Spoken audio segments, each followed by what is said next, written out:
Okay, the first time I read this article, I noticed there were several underlined and bolded words, which told me that these were important words that I needed to remember. So what I'm going to do is I am going to read a little more about each of these bolded words in this top paragraph. Our first bold word says weather forecast. Now, if I'm trying to figure out what a word means, my first clue and my first strategy is to read the sentences surrounding that word. So I'm going to start at the very beginning because that's the closest sentence. Before leaving for work or school in the morning, you can watch the news to hear the weather forecast. Now, if I use my schema, my background knowledge, I can see myself doing that.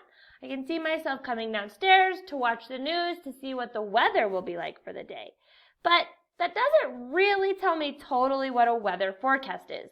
I better keep reading. A weather forecast tells us what the weather will be like for the day. Oh, okay. So a weather forecast tells me what is going to happen in that day with regards to weather.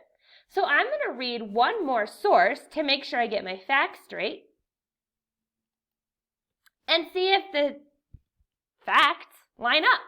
Weather forecast. A prediction of what the weather will be like in an hour, tomorrow, or next week.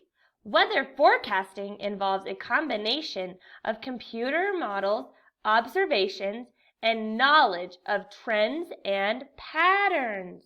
Okay, I've definitely done this where I look at my phone to see the weather. So this is a weather forecast, a prediction of what the weather will be like in an hour, tomorrow, next week. Got it. I know what a prediction is. It's an educated guess. A prediction of what the weather will be like. So that's what a weather forecast is. Now, go ahead and answer the question below about weather forecasting.